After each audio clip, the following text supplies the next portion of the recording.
Hey guys, what's up? What's going on? How are you? I'm back, and thank you for joining me when you see the video. Big shout outs to everyone out there in the gaming community. And summer's it is winding down, and I hope all of you's had a really good summer, a blessed one. You had a good time, and just had productive. That everything went well for you, or at least that you made it through safe and sound. So guys, I'm gonna get into it right now. This video is basically, I'm gonna talk about real quick my thoughts about the differences between the Inside Xbox program and show they do on every month, and also in comparison to PlayStation, you know the PlayStation show they do every year now, whether it's in Paris Games Week or PSX Now, PSX Now experience, or the PlayStation Experience show that they do in December. So let's get right into it. I don't understand why it's becoming such a difficult thing for the gaming community to understand certain things, differentiate certain things, put two and two together, compare and contrast. Because a lot of the guys that I follow in the gaming community, for the most part, from what I see, are adults, just like myself, guys that are in the late 30s, late 40s, early 40s, maybe even 50s. And we've been doing this as a hobby because we love the culture for many, many years. We respect it, and we know what it's about, So it's kind of hard for me to, to understand and grasp the whole concept and idea about why, there's so much negativity sometimes, or there's so much, confusion or lack of, as far as, having the intelligence to put two and two together, or distinguish, the differences between one thing that's offering one thing for, with quality, as compared to something that's offering something more as a business, right? Which even though they both come from a business perspective, they're still they're still done and executed in a very different way. A lot of us on the Xbox community were saying, and shout outs to K Mega and Kaleidoscope, because they brought that up point in their latest video, about how a lot of guys in the community were talking about that it'd be nice to see if Microsoft did something like a PlayStation Experience or a Paris Games Week, and to do more shows during the course of the year, to basically not have it all condensed into two shows every year, which always ends up being Gamescom or E3, because they're the bigger venues. Even though they do things like the CDC and stuff, and sometimes they talk about Xbox there as well. But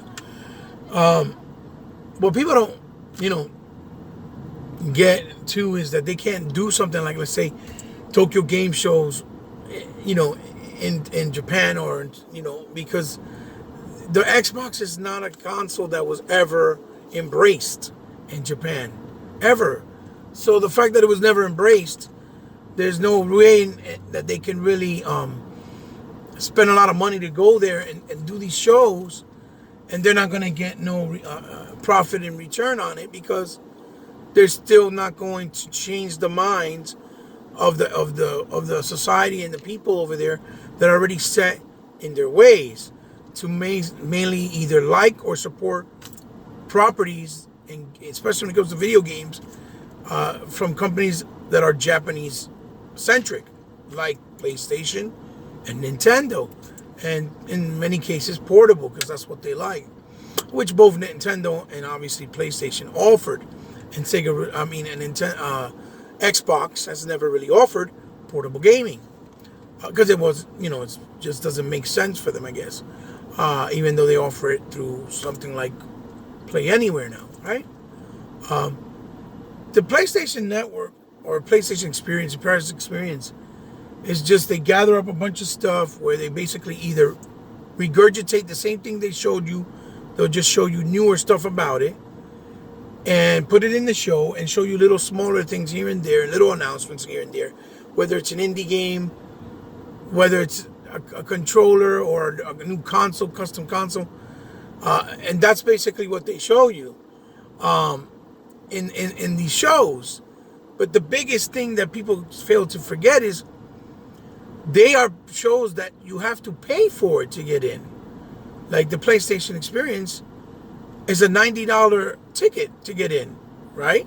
From what the word is around the streets and what they've said. And when you go to the ticket venue to buy it, it's $90 to get in. And what they'll do is they'll let you play the latest demos of upcoming titles, or titles that are there, like if they have any DLC or any new indies that have never been played and showed in other venues during the year, that you'll play them there. So you're basically paying the $90 for those access to those things, and for the sneak peek to see it live before everybody else, because you could always see it either streaming at home. Now, Microsoft goes and does this show of Inside Xbox, which is only in its 6th episode, I believe, or maybe 7th. Correct me if I'm wrong down in the comments. And in every episode has been little trickles of here and there of different info, because it's an hour-and-a-half show. But the biggest difference is this is a monthly show, so you're getting some type of content every month, right? You're viewing it for free at home through streaming, right? Obviously, provided that you got cable, right? Then if you view it on Mixer and not YouTube, which is their own venue, right? Because they own Mixer, they reward you with gifts like free games, like points, even they give you the ability to win consoles, controllers. They're rewarding you for coming in and viewing it on their venue. They're giving you great interviews with actors and developers behind the scenes, like what you get when you buy Blu-ray or a 4K or a DVD for that matter. And it comes with a wonderful featurette behind the scenes in the making of that movie. And you're getting an hour or 2 hours worth of content, sometimes 3 in that Blu-ray DVD, but it's only dedicated for that one movie. With this, you're getting different featurettes, behind the scenes, developer diary from multiple games, multiple developers, all under one bracket, one roof, which is maybe not for everybody, but for enthusiasts like myself that I like knowing the details of how hard it is to do these things, how hard it is to get things accomplished and get them to the point where they release, and to that point from beginning to end.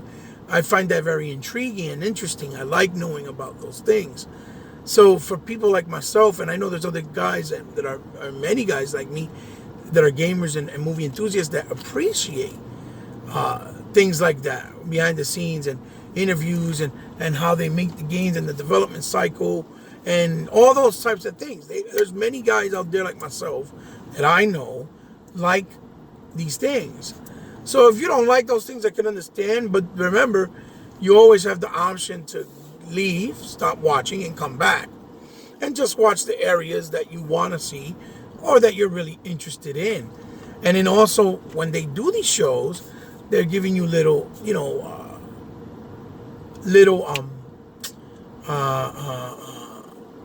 information, like of new consoles they're doing with the bundles, obviously, the new 4K updates, what's coming from backwards compat, like they did with the arcade machine. And I've seen a lot of people, oh, well, they didn't even talk about Crackdown 3. Listen, use your brains, please. Even if it's just for 2 seconds. Crackdown 3 doesn't come out until February of next year, right? That's obvious that they want to do a big, heavy episode of Inside Xbox dedicated strictly to Crackdown 3. When does Crackdown 3 come out, like I said already? In February. So I guarantee you in January, the episode of Inside Xbox will be completely dedicated to Crackdown 3. They're going to show you the multiplayer, the story mode, how the co-op works, how the co-op campaign is going to work, all the vehicle, everything. They're going to go behind it, just like they did with Sea of Thieves, and just like they did with State of Decay. And it makes sense, because it's an hour-and-a-half show that they got to dedicate to something that's important, and a topic that's important that they can keep you intrigued and interested in. So I'm pretty sure that when you see, right, in the episode in January, it's going to be strictly dedicated to Crackdown 3. I can guarantee you 100%. And I know you guys are like, well, they need to, establish hype, start promoting it. You're right. For some people, yes. But to be honest, Crackdown 3 is not a game that a lot of people really showed care or interest in. And then when they offered it to you or to the gamers, all they did was criticize and scrutinize the game.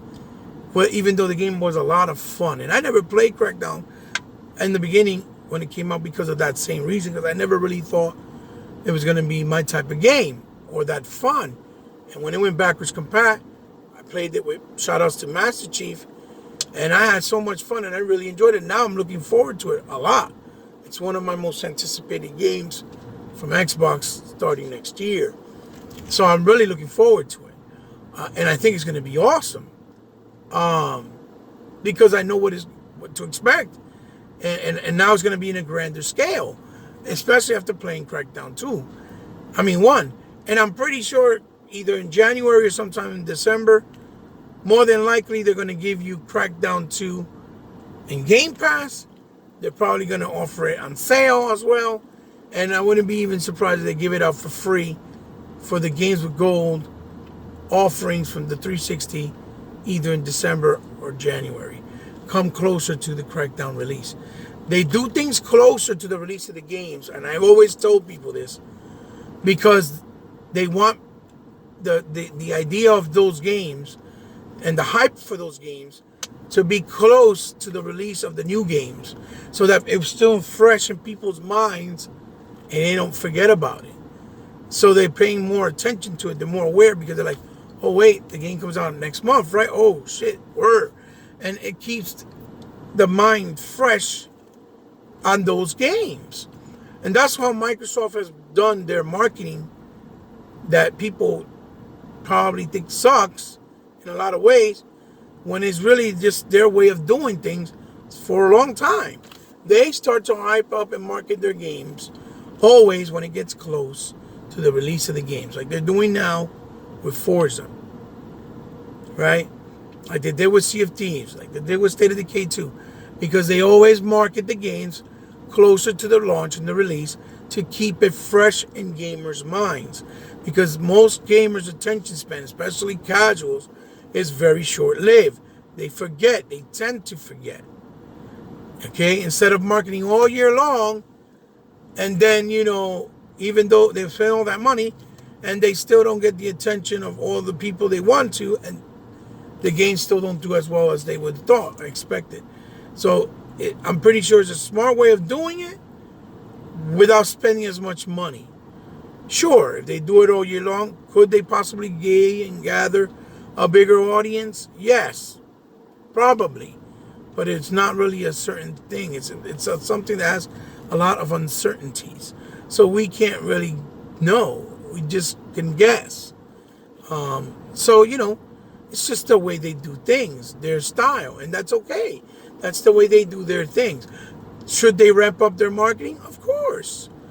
But again, people, you got to remember that they can't be doing advertisement in the theaters like Sony does, because Sony has deals with theaters because they're a movie company as well.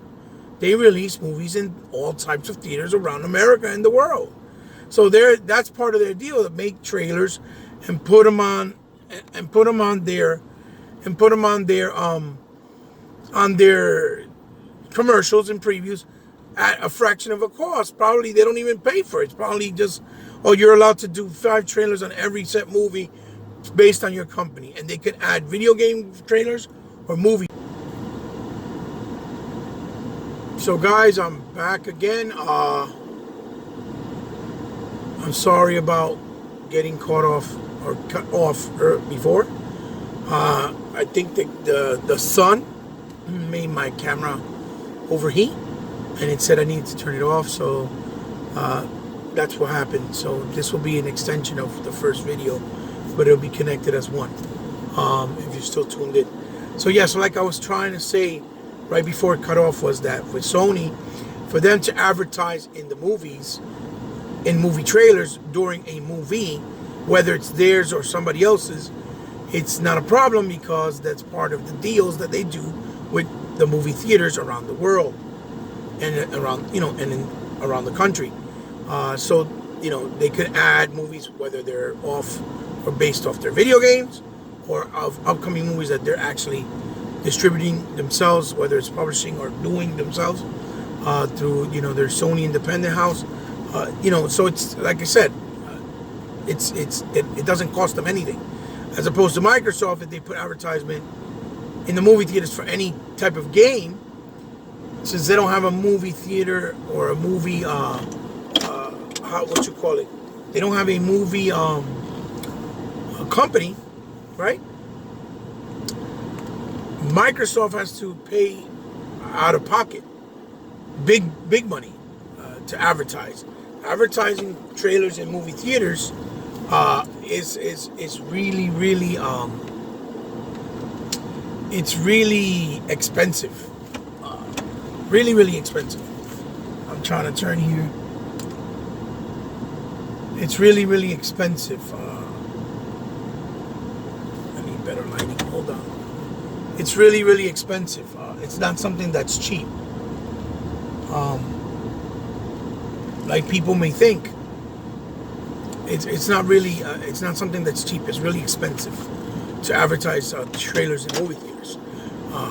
Probably not as much as the Super Bowl, but it is up there in price, and depending how many times they play it. So anyway, so for them, something like that, like advertising a movie theater, is costly. The same way when they advertise like they did in the basketball game, they advertise movies in basketball, in basketball games and sports venues all the time. So it's the same thing. I'm pretty sure it's under the same bracket, where if they advertised a game, but they're advertising it as a movie, like they do most of their games. That's why they're very cutscene heavy when they do. They're just promoting it under the same bracket as they do those deals with the movie studio. When they promote their movies in sports venues. So just like Xbox advertise all the time when they do their deals during the sports games and during the games in general, in the NFL with football. So that's one of the reasonings. Now, as far as anything else, like painting trains in New York City and things like that, that's different. I don't know how much that costs to do. Probably not much. You just get a painter and an artist to do it anyway. So, or to scan the promotion right on it, the way it is. So you never. It's hard to tell. I don't really know. I've never see that. I would guess that it works same way they promote anything else on trains and subways and buses, where you see those billboards in the side of them, paintings on the side of them, or even in the streets and the highways and the big banners when you're driving. I would assume it's under the same bracket. It costs the same, no matter what it may be. So yeah, so that's why I say that Microsoft's advertise the way they do, where they take their time and they do it closer to the release of stuff. But again, inside Xbox is something that's free, that they give you monthly. It's also something that they give you free giveaways. They give you free giveaways. They give you free things that you can win just by tuning in through Mixer, or when you do a comment on Twitter or whatever the case may be. They reward you for supporting their venue, which is Mixer, while you're watching something that gives you insightful information and good behind the scenes and things of quality of what's going on with the developers and the games. So I totally don't see how you can make the same comparison. It's not. Inside Xbox is leaps and bounds away and better than anything that you are getting offered by something like a PlayStation experience.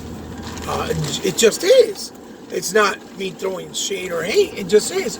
The PlayStation experience, like I said before earlier in the video, before it cut off, is you pay for it. You have to pay for that. It costs money. Same thing like Paris Games Week. With the Inside Xbox show, it's Microsoft that pays for it. It's free. You get free stuff. You get behind the scenes interviews and all types of stuff. Like now what they did with Halo in the arcade, with the Raven Squad or whatever the hell this game is called, which is nice. You've never seen that before. We never had access before anywhere in any generation to see what it takes to make a video game in the arcade through a company. We never seen that before. That's new. So that's a dope thing, especially if you're a root gamer or a gamer that's been gaming for so many years and you claim to be a real gamer. Why wouldn't that interest you? The arcade is where social gaming started. So that doesn't make any sense to me for you to argue and get mad and saying, well, why did they show that? That's a waste of time. I don't think that's a waste of time. I don't see you as a gamer, being a so-called real gamer, can complain about something that we've never seen before, which is also cool because it's trying to keep the arcade still alive, which in many places the arcade have died. They don't even exist. Again, it don't make no sense to me. It's just hypocrisy after hypocrisy in my point of view, from what I'm looking at, what I see, looking from the outside, right in. When I look at Twitter, that's one of the reasons why I don't even want to do as many videos either, because I see all these people that are supposed to be real gamers, right? That I respect. Don't get me wrong. That are well known, and then the ones that are obviously the regular trolls, which I don't even waste my time with, and then some that one day act one way, then the next day all of a sudden, they're acting like, oh, I'm not, I'm a born again video gamer or something like there's some type of born again Christian, like they don't know their ways of gaming or how these gaming culture works, or like if like if we're being brainwashed by Microsoft or something, because they're trying to just do different things that are good not only for the gamers but for gaming in general as a whole, trying to move gaming forward, which is what we want as gamers. So it doesn't die. We want the gaming gaming to last for generations to come. So basically, again, like I said, my thoughts on the whole Inside Xbox thing, and my thoughts between the differences of PSN or the PlayStation experience, right, as they call it. You can't compare it. The PlayStation experience is a ripoff, because you're getting recycled information. They just give you a little bit of maybe a little bit of information, maybe of like a new gameplay of a game they already showed you all year long or for the last 3 years, or you get some little indie game that gets announced for the first time there, that gets announced for the first time there in the venue, so that you can see it, and that's it. And you're paying $90 for what? Really?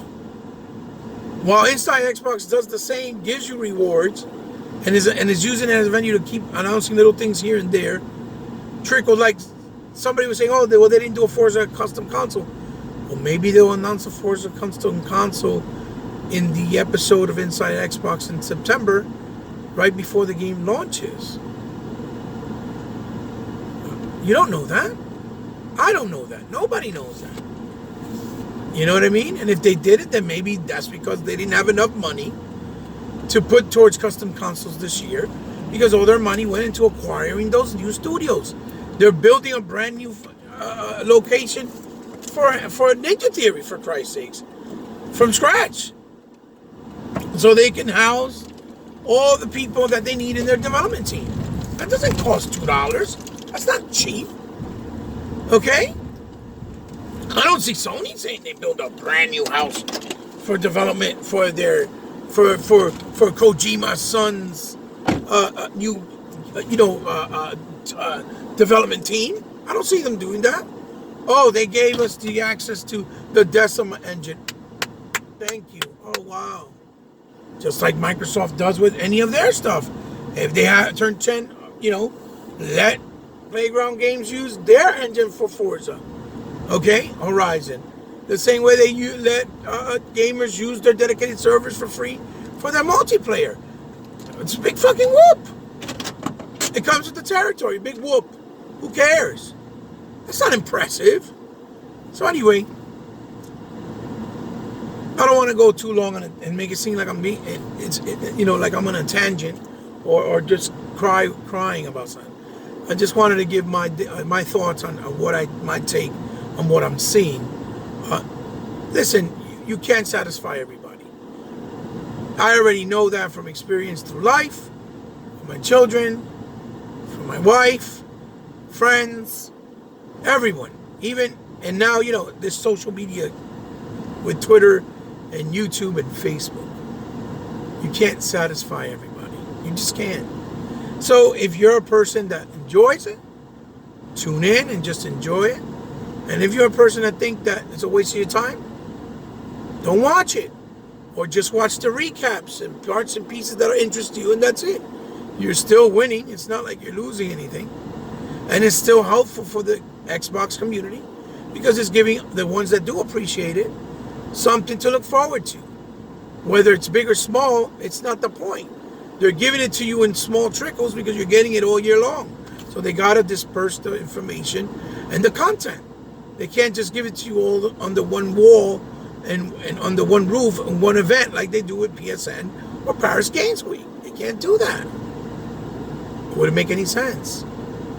And they're going in depth and in detail about it, which is even better, because it's giving us a behind-the-scenes view of things that we have no idea and no clue what it's about and what it takes and how it is and how it's done. So I think that's fantastic. As a gamer, I love it. I think it's great. You always have to find the positive in everything before you look for the negatives. But if you only look for the negatives, only the negatives, you're never going to find the positive in anything, in life in general, not just with inside Xbox. So that's my 2 cents and my take on it.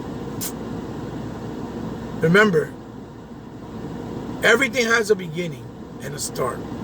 And the only way it can achieve greatness and get better and better as it goes along is with time.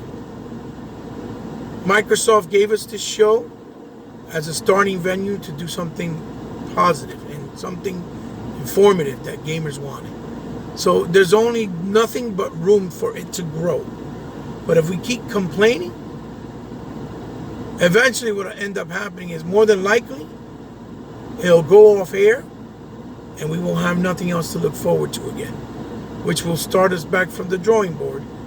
And all it'll do is make us do the same thing we've been doing all this time. Complain. I'll leave you with that, guys. There's nothing else for me to say. Take care. Keep it gaming. Xbox for life. Like a sickness that can't be cured. That's my saying. That's my slogan. Don't get triggered, people. This is gaming. It's just for fun. Love you guys. See you soon.